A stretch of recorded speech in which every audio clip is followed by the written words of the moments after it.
Good morning, dear students, and welcome to the next part of our chapter, Introduction to Microbiology. In today's lecture, we will be looking at the process of making yogurt. Yogurt is nothing but your dahi. Now, yogurt is a milk product and it is produced with the help of the microorganism lactobacilli. Lactobacilli is mixed along with the milk and that helps in the production of yogurt or dahi. And when yogurt is made at an industrial level for being supplied to consumers, then condensed milk powder, or you can say milk powder, is mixed along with the milk which is to be set up for fermentation, and that mixture is used for the production of yogurt on an industrial level. When we make curd in the house, we just use the normal milk. We do not add any milk powder to it. But in the industries, when they have this large scale production of yogurt, they add some amount of condensed milk powder to the milk, and that helps in the production of yogurt.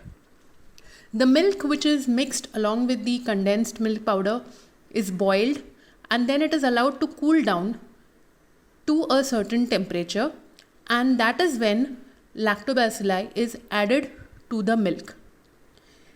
Lactic acid is produced by lactobacilli, and that helps in the making of the protein, which makes the proteins gel out. It makes the protein come together to coagulate, and that is how your liquid milk gets converted to a semi-solid yogurt. It gives dense consistency to the yogurt. It makes the yogurt thick. Now, apart from adding lactobacilli, nowadays there is yogurt which is available with different flavors. For example, you get yogurt with strawberry flavor, banana flavor, mango flavor. So what is added to it? Different types of fruit juices are added along with the yogurt to give it the different flavors. And apart from that, you must have seen that some companies also have special yogurt which is sold in the market, which is called as pro yogurt or probiotic yogurt. So that is when the probiotics are added to the yogurt so that the quality of the yogurt increases. Okay, so in short, I have explained this particular chart which is there in front of you, which is with regards to the process of making yogurt. Now, I just spoke to you about probiotics. Now, what is the meaning of probiotics? Probiotics are also milk products, but they contain active bacteria, either lactobacilli or acidophilus or lactobacilli cecia, or another type of bacteria which is called as bifidobacterium bifidum. Okay, so these bacteria may be present in the milk product, which converts the milk product into a very healthy product. So that is what probiotics is all about. These microorganisms which are added, it helps to balance the intestinal microorganisms. If there is any kind of bad population of microorganisms present in our digestive system, this good bacteria helps to decrease the population of the bad bacteria. Okay, so that is why usually when we fall sick, when we have diarrhea, when we have stomach ache, the doctor usually tells us to eat curd or to have milk. So when you have this good bacteria present in the milk or in the dahi, if that goes into our stomach, what happens is that all the bad bacteria, the harmful bacteria, can be controlled or can be killed by this good bacteria. So probiotics are also available in various forms. First of all, it is available in the form of dahi, that is your yogurt, kefir, then pickles of cabbage, special pickles made out of cabbage. It also contains probiotics. Dark chocolate contains probiotics. Miso soup, certain pickles, oils, corn syrup, artificial sweeteners, microalgae like spirulina, chlorella, blue green algae, all these contain these probiotic microorganisms. So why are these probiotic foods so famous? You remember the Yakult, which is so much advertised. Why is it so famous? Why is it that probiotics have developed so much importance in this recent days? Okay, what is happening is that these products form colonies of useful microorganisms in the alimentary canal, that is into your digestive system, and it controls the other microorganisms, their harmful metabolic activities, and it improves the immunity level of the person. Okay, so any ill effect of the harmful microorganisms gets deactivated, and the useful microorganisms then kills those harmful microorganisms. So that is why nowadays probiotics are used in the treatment of many problems related to the stomach or diarrhea or anything related to the digestive system. And apart from using it for humans, probiotics is also used for poultry, that is for chickens. So in this chart, there is information given to you about the health benefits of probiotics. It is good for your mental health. It helps in people suffering from diarrhea. It's good for your heart. It is good for your intestines. It helps in the process of weight loss. People suffering from certain kind of allergies, if they have probiotics, they can get cured of those allergies. And basically it helps in increasing the strength of your immune system. So these are the basic health benefits of probiotics. Now next we look at bread production. Now different types of bread are available in the market. You know that you have the normal white sandwich bread, you have brown bread, you have multigrain bread, you have different types of bread which is available in the market, and these are all made from different types of cereals, from the flour of different types of cereals. You have certain microorganisms which are added to it, which is called as baker's yeast, scientific name Saccharomyces cerevisiae. So this particular yeast, okay, over here it's a yeast, that is a fungus. This yeast is used along with water, salt and other necessary materials, is mixed with the flour, and once it is mixed, it is kept for certain amount of time, and that is when the yeast works on the bread and the bread starts rising. Okay, it starts becoming more fluffy. Then that bread is shaped into different types of loaves, different shape is given to that bread, and after that those breads are baked.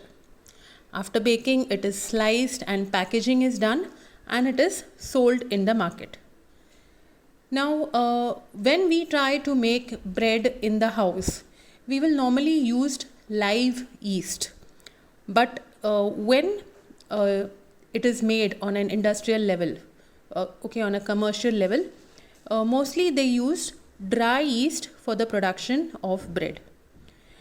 Now apart from the usefulness of bread, you know that bread contains useful contents like carbohydrates, fats, proteins, different types of vitamins and minerals.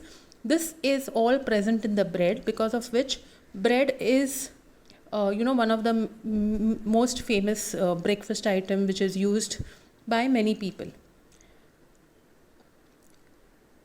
And apart from this, bread can be easily digested. That is why bread is given even to small children, because it is very easily digested by the human body. Next, we move on to the production of vinegar and the production of wine. Now, wine and vinegar are two very different products. Vinegar, as you know, is used in a lot of Chinese items, in making of pickles, and it's basically used as a food item. And wine is basically used as a beverage. Now, in this picture, you see that wine and vinegar both are made from a certain fruit. Over here, there are bananas which are used for the production of wine and vinegar. So, wine and vinegar can be made from a number of fruits. It can be made from grapes, from apples, from there are a variety of fruits from which you can make wine and vinegar. You can even make it from certain grains like barley, like corn. So a number of things can be used for the production of wine and vinegar. Okay. When it comes to the production of when it comes to alcoholic fermentation, yeast is the microorganism which is used, that is your Saccharomyces cerevisiae, that is added to the paste of bananas or whichever fruit which is being used, and that gets converted, that helps in the process in the making of ethanol, which is C2H6O.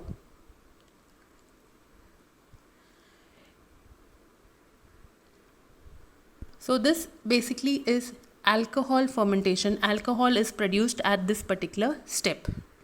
Then later on is the acetic fermentation, wherein you have acetic acid which is produced, that is C2H4O6.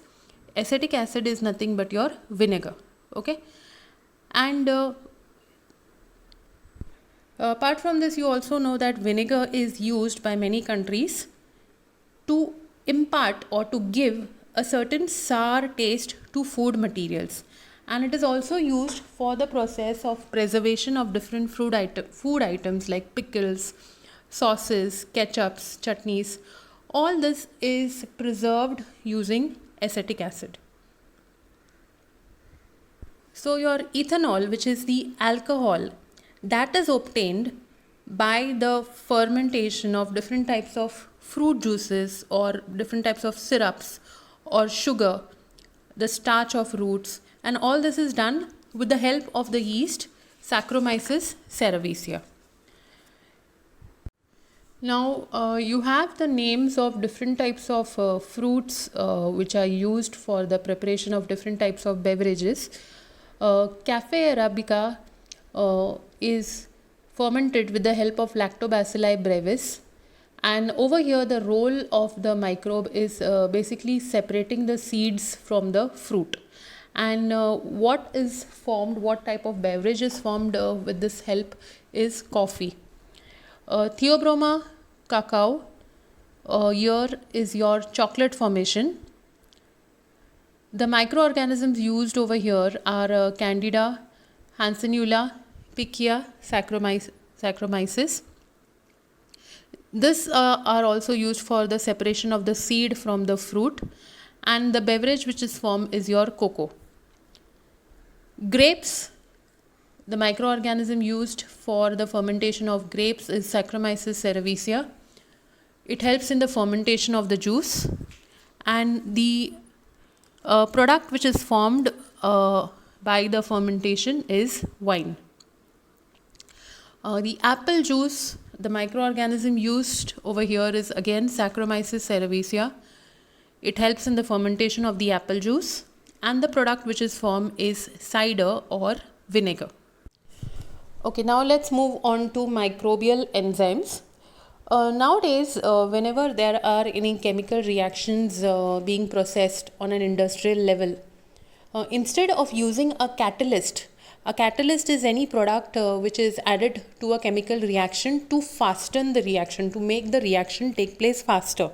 So instead of using any chemical catalysts, what the scientists are doing in industries right now is they are using microbial enzymes for fastening up the process or for speeding up the chemical processes whichever they are using in their industries. These enzymes are extremely active at low temperatures, at a different type of a pH and pressure, due to which energy is saved, and also erosion proof instruments are not necessary. When the scientists used to use chemical catalysts, then they had to take care of the temperature of the catalyst, the pH level of the catalyst, the amount of pressure being put on the catalyst, and also they have to make sure that the utensils which they used to use for doing the experiments had to be corrosion free. So they used to spend a lot of money whenever they used to use chemical catalysts. So instead they started using microbial enzymes, due to which they started saving a lot when it comes to different types of requirements. And these enzymes carry out specific processes, hence unnecessary byproducts are not formed, due to which the expenses on purification are minimized. When the catalysts were used, there were certain other products also being formed during the chemical reactions which were not required, which were not a part of the chemical reaction. So when the final product was formed, it was an additional expense to the scientist to get that additional product removed from the final product. So it was increasing the expenses of the scientists. So that is how they started using microbial enzymes instead. Some of the examples of microbial enzymes are oxidoreductases, transferases, hydrolases, lyses, isomerases, ligases. Now all these are used in various industrial processes like cheese production of plant extracts, in the textile industry, in the leather industry, paper industry. So instead of using chemical catalyst, scientists have started using microbial enzymes. Now here is a chart of different organic acids which are used in various commercial products, and the list of microorganisms which are useful for the same. Now sugar and beet molasses and ammonia salt. The microorganism which are used over here is Brevibacterium and Corynebacterium. The amino acid which is formed over here is L-glutamic acid, and it is used in the production of monosodium glutamate, MSG, or which is commonly known as Ajinomoto. The Ajinomoto, which is very famously used in the Chinese food products. So it is that. The next one, sugar molasses or salt. The microorganism involved over here is Aspergillus niger. The amino acid formed over here is citric acid, and it is used in different types of soft drinks, toffees, and in the production of chocolate. Next, glucose corn steep liquor. The microorganism involved over here is Aspergillus niger. The amino acid formed is gluconic acid, and this is used for the production of minerals which are used as calcium supplements or iron supplements. When you have the doctor prescribing you medicines for increasing the calcium in your body or for increasing the iron content in your body, it is the microorganism Aspergillus niger which is used. Next one, molasses, corn steep liquor. Over here, another type of microorganism can also be used, which is Lactobacilli delbrueckii. The amino acid formed over here is lactic acid. The source, it is useful for different sources of nitrogen to be added, and it is also used in the production of vitamins. The last one, molasses, corn steep liquor again. The microorganism added over here is Aspergillus itaconicis. The amino acid which is formed over here is itaconic acid, and this is basically used in the paper industry, textile industry, plastic industry, and in the production of gum. Next, we look at different substances which are obtained by the activity of microorganisms and their roles or their importance. Over there, the first word should be citric, C-I-T-R-I-C. Please make that correction in your textbook. So, citric acid, malic acid, and lactic acid, these are used to impart acidity, to make the substance acidic in nature.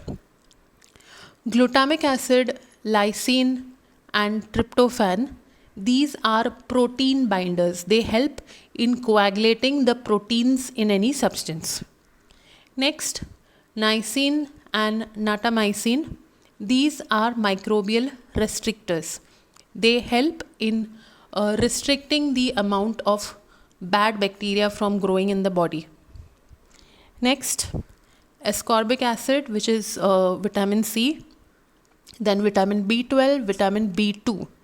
These play the important role of antioxidants. These are basic, very important vitamins which are required by the body.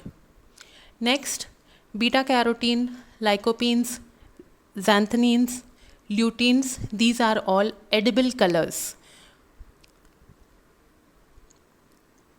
Next, polysaccharides, glycolipids, these are emulsifiers. Next, vanillin, ethyl butyrate, which is a fruit flavor, peppermint flavors, essences of various fruits and flowers. All these are used as essences, that is to give a certain smell or a certain taste to the food product.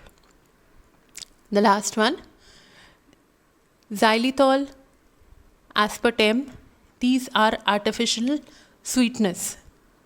That is, if instead of using sugar, these two products are used, so it makes the food product low calorie. It keeps the calorie level of that food product low.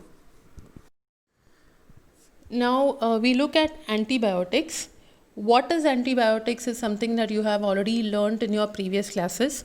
The list of some of the antibiotics which are very commonly prescribed by doctors right now for curing different types of diseases are mentioned here. You have penicillin, cephalosporins, monobactam, bacitracin, erythromycin, gentamicin, neomycin, streptomycin, tetracycline, vancomycin, rifamycin. All these are names of different types of antibiotics which are prescribed by doctors. And what is the importance of antibiotics? Many diseases of human beings as well as animals can be controlled with the help of antibiotics. And from where are the antibiotics obtained? They are obtained from different types of useful bacteria and useful fungi. Now, useful microorganisms to produce biofuel. Microorganisms are not only used in the production of different types of food materials, but apart from that, it is also used in the production of biofuels. Biofuels means fuels which do not damage the atmosphere, which do not actually pollute the environment.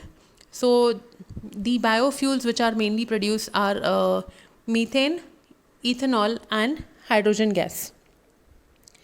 Now, the gaseous fuel methane, this can be obtained by the microbial and aerobic decomposition of urban, agricultural, and industrial waste. In many villages, you must have seen biogas plants. So, in a biogas plant, you have the production of methane gas. And this methane gas is then supplied to the houses, and it can be used for as a fuel for cooking food. Then ethanol is also a type of an alcohol, and it is a clean fuel. When ethanol is burnt, smoke is not produced. So that is why ethanol is called as a smokeless fuel or a clean fuel. And this is basically obtained during the process of fermentation, and the microorganism involved over here is the yeast, which is Saccharomyces. And then finally, hydrogen gas. This is considered as the fuel of the future. Hydrogen gas is usually released during biophotolysis of water, in which bacteria performs the photoreduction. So apart from this, similar to these fuels, various other industrial chemicals are also being produced with the help of microorganisms, and these are used for bringing down the pollution, for using it as fuel so that the entire pollution level of the earth can reduce. Now we move on to sewage management. Now in villages, the waste or the sewage is very easily disposed of, either by disposing it in the nearby soil, mixing it with the soil and decomposing it, or it is put into biogas plants. But however, in the cities, because of the number of people staying in the cities, the amount of sewage which is generated is much more as compared to what is generated in the villages. So, in the cities, the sewage needs to be the sewage management has to be done in a proper manner, and it has to be done by a proper processing unit, and it is done with the help of microorganisms. The microbes which can decompose any compound, as well as destroy the pathogens of cholera, typhoid, etc. These are mixed along with the sewage.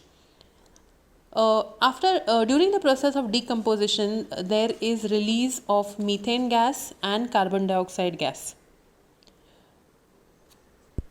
and the sludge which settles down, that can be used as a fertilizer, and the water which is released after the microbial activity is environmentally safe. The microbes are used for the bioremediation of the environment polluted due to sewage. So microorganisms are special types of microorganisms are used for the decomposition of city sewage, and it not only decomposes the sewage but also helps in killing different harmful bacteria which can cause harmful diseases to human beings. Now we look at clean technology. Now human beings have made a very fast progress when it comes to technology. However, because of this fast progress, what is happening is that the environment is getting affected. So the amount of fast progress that man is making on one side, on the other side, the environment is also getting polluted in a very fast manner. So there are certain ways by which we can control air pollution, soil pollution, and water pollution, and we can do it with the help of microorganisms. Now, why we can do it is because microorganisms have the natural ability of decomposing man-made chemicals. So certain harmful chemicals which are produced by human beings, they can be completely destroyed with the help of certain microorganisms. Hydrocarbons and other chemicals are also transformed with the help of these abilities. So harmful things like hydrocarbons and various different harmful chemicals can also be destroyed with the help of certain chemicals. Now there are certain microorganisms which help in removing sulfur from fuels. Also metals like copper, iron, uranium, zinc, etc. they can get into the environment and cause different types of problems. So for that we have two different types of bacteria, which is Thiobacilli and Sulfobacilli. These help in reducing the amounts of copper, iron, uranium, zinc from getting mixed into the environment and forming harmful products. Microbial inoculants. Now last year you must have learnt about Azotobacter. You know that Azotobacter is a useful microorganism which helps in the process of nitrogen fixing in leguminous plants. So what exactly is it? These microorganisms are introduced into the plant by either mixing Azotobacter powder along with the seeds of plants and then growing them, or artificial injections of Azotobacter is inserted into the plants so that this particular useful microorganism, that is Acetobacter or Rhizobium, these can enter into the body of the plants and help in the process of nitrogen fixation. And finally, we move on to bioinsecticides. Now, bacterial and fungal toxins which can destroy pests and pathogens can be directly integrated into the plants with the help of biotechnology. Now, instead of farmers using artificial pesticides, weedicides, insecticides on the plants and making those plants harmful to the human health, instead of that, the scientists have developed a certain thing called as bioinsecticides. So, when these bioinsecticides, that is certain chemicals which are produced by microorganisms, when this is introduced into the plant, what happens is that it acts as a natural pesticide or a natural insecticide for the plant, and when the plant grows, different types of pests or different types of insects do not attack the plants. So, it kind of helps in the formation of a natural kind of a pesticide or a natural kind of a insecticide. Okay. So, pest and insect will not attack the plant. So, with this, dear students, we have reached the end of this particular chapter. So, till we meet again, stay safe, stay happy. Bye.